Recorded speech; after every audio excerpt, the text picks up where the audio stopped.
যার কারণে আজকে বাংলাদেশ, যার কারণে আজকে ইউনূস প্রধান উপদেষ্টা হয়েছে, এক নম্বরের স্বপ্ন দেখে সেই মুক্তিযুদ্ধ, সেই বাংলাদেশে মুক্তিযুদ্ধকে বঙ্গবন্ধুকে অপমান করে আঘাত করে ইউনূস রেহাই পাবে না।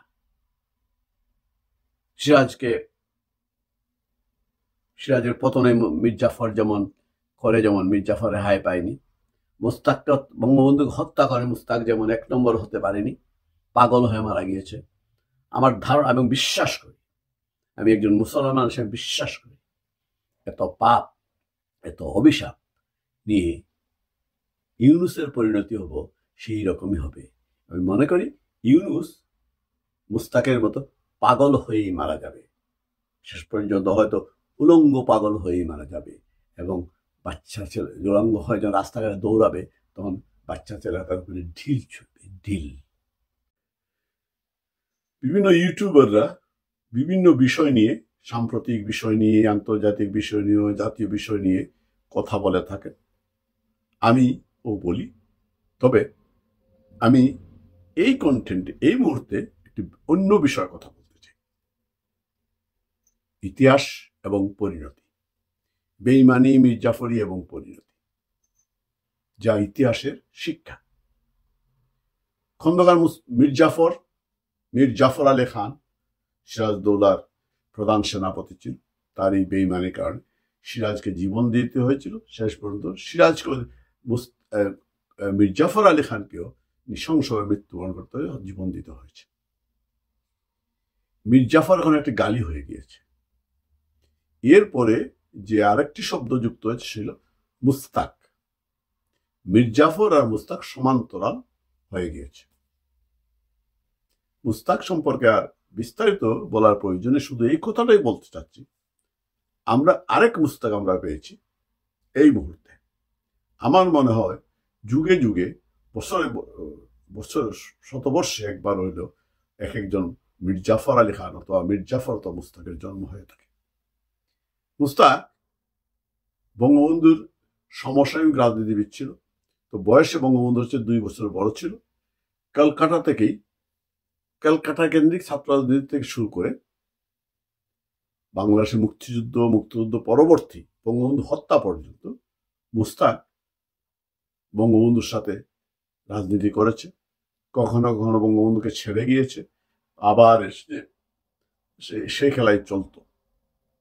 যেহেতু মুস্তাক বঙ্গবন্ধুর কলকাতাতে বঙ্গবন্ধুর একজন ব্যক্তিগত বন্ধু ছিল, তাই বঙ্গবন্ধু মুস্তাককে সতর্কতার সাথে নজর রাখলেও তিনি কখনো দূরে ঠেলে দেননি। মুস্তাক সবসময় নিজের ইচ্ছায় চলে গিয়েছে, আবার ফিরে এসেছে, বঙ্গবন্ধু গ্রহণও করেছে। তো মুস্তাকের একটা শুরু থেকেই, একেবারে রাজনীতির জীবন থেকেই এক নম্বর হওয়ার শখ ছিল ছাত্র রাজনীতির ক্ষেত্রে। কিন্তু বঙ্গবন্ধুর সাংগঠনিক দক্ষতা এবং কর্মীদের প্রতি দরদ এবং সত্যনিষ্ঠতা, নীতিনিষ্ঠতা এবং বাঙালি জাতির প্রতি তার যে দরদ, যে ভালোবাসা, তার থেকে সেই কারণে মুস্তাক বঙ্গবন্ধুকে ছাড়িয়ে যেতে পারেনি। যখনই কোনো মানুষ তার যোগ্যতায় কাউকে ছাড়িয়ে যেতে না পারে, তখন সে পরশ্রীকারতায় ভরে হিংসক হয়ে পড়ে, হিংসাপরায়ণ হয়ে পড়ে। তখন সে যে কোনো প্রকারে হোক সেই মানুষটিকে তার শত্রু ভেবে শেষ করে দিতে চায়। মুস্তাক যখন আওয়ামী লীগ গঠিত হয়, তখন যে 2 জন যুগ্ম সাধারণ সম্পাদক রাখা হয়েছিল, তার মধ্যে বঙ্গবন্ধু 1 নম্বর ছিলেন। আমার যতটুকু মনে, মুস্তাক বোধহয় 2 নম্বর ছিল। এইখানেও তার 1 নম্বর হওয়ার সুযোগ হলো না, বঙ্গবন্ধু 1 নম্বর রয়ে গেলেন। এরপর মুস্তাক 1 নম্বর হওয়ার জন্য আওয়ামী লীগ ছেড়ে গিয়েছে, ভিন্ন আওয়ামী লীগ গঠন করার চেষ্টা করেছে, সেখানেও ফেল করেছে, আবার ফিরে এসেছে। বঙ্গবন্ধু তাকে আবার যথাস্থানে স্থান দিয়েছেন, আওয়ামী লীগের সহসভাপতি বানিয়েছেন। মুক্তিযুদ্ধকালীন সময়ে মুস্তাক কে তাজউদ্দিন আহমেদের মন্ত্রিসভায় পররাষ্ট্র মন্ত্রণালয়ের দায়িত্ব দেওয়া হয়।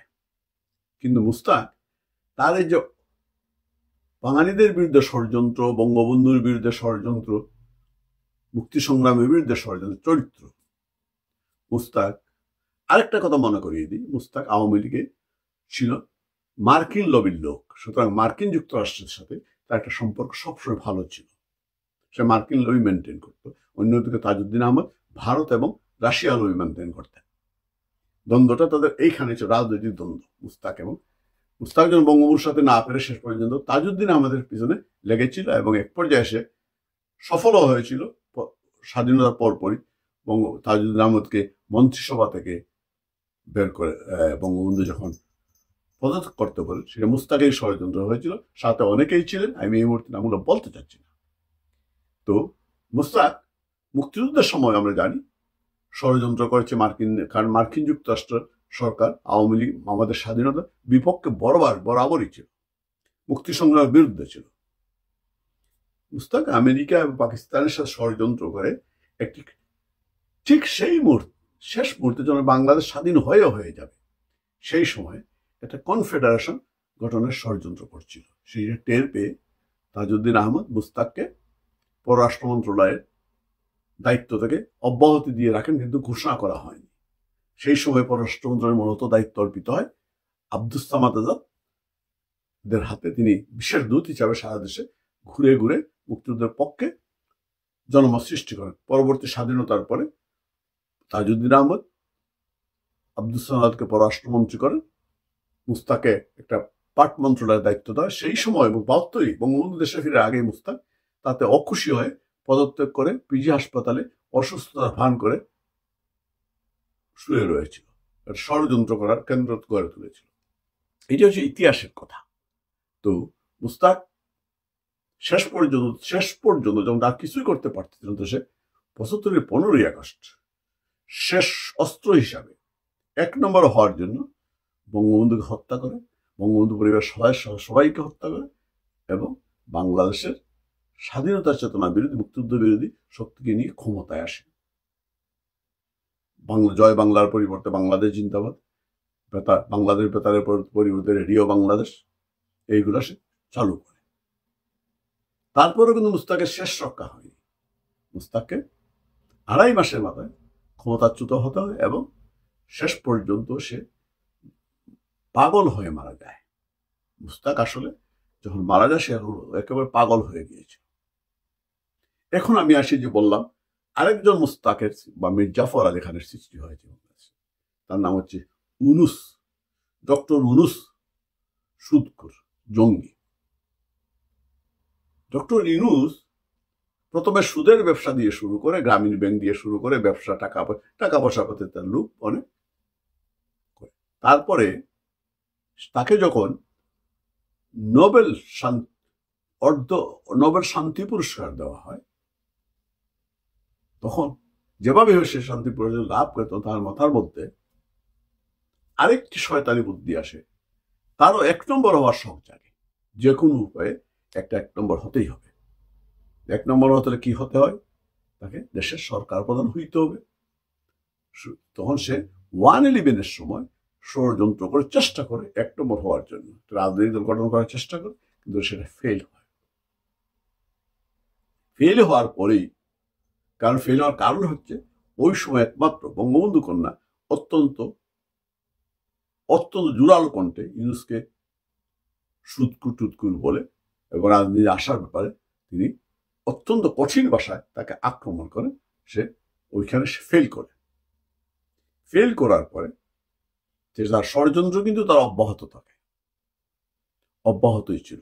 যাই হোক, আওয়ামী লীগ সরকারের আমলে সে প্রথম ষড়যন্ত্রটি করল পদ্মা ব্রিজ। কারণ বাংলাদেশ বাঙালি জাতি এবং আওয়ামী লীগ শাসন শেখ হাসিনার সবচেয়ে বড় কীর্তি হচ্ছে পদ্মা ব্রিজ এবং মেট্রো রেল। পদ্মা ব্রিজের বিরুদ্ধে তার বান্ধবী হিলারিকে দিয়ে বিশ্বব্যাংকের সহায়তা বন্ধ করায়, কিন্তু বঙ্গবন্ধু কন্যা দমে যাওয়ার পাত্র না, তাই তিনি চ্যালেঞ্জ করে নিজস্ব অর্থায়নে পদ্মা ব্রিজ নির্মাণ করেন। কিন্তু ইউনুসের মধ্যে এই যে ১ নম্বর হওয়ার শখ, সেটা থেকেই যায়। সে ষড়যন্ত্র কিন্তু অব্যাহতই রাখে বিভিন্নভাবে। বিভিন্ন দেশে তার ওই যে নোবেল শান্তি পুরস্কার, তারপর ডেমোক্রেটদের সম্পর্ক, সবকিছু মিলিয়ে সম্পর্কে কাজে লাগিয়ে ষড়যন্ত্র অব্যাহত রাখে।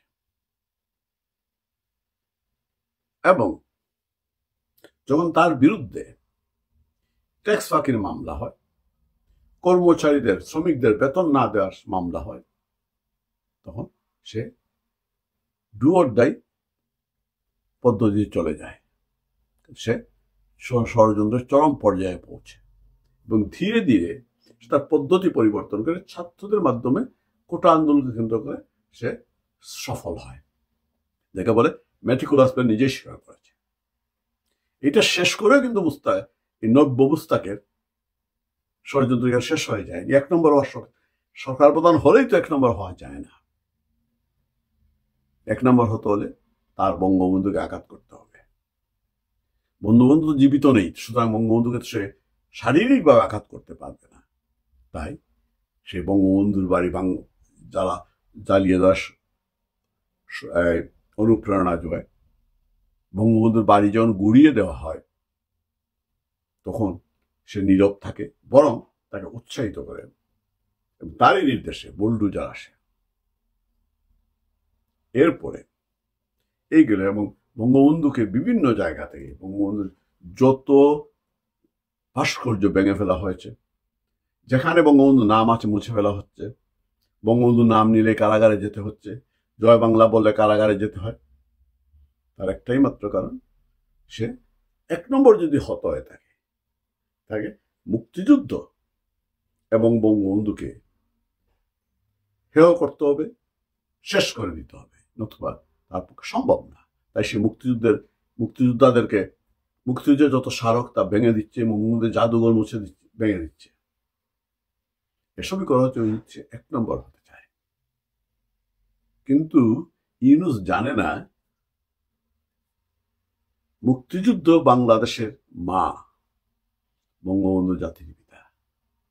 বঙ্গবন্ধুকে বাদ দিয়ে বাংলাদেশ হবে না, বাংলাদেশকে বাদ দিয়ে বঙ্গবন্ধু হবে না। বঙ্গবন্ধুকে যতই অপমান করা হবে, যতই আঘাত করা হবে, প্রকৃতি যেমন মাকে অপদস্থ করে, অপমান করে, নির্যাতন করে কোন সন্তান অভিশাপ মুক্ত হতে পারে না।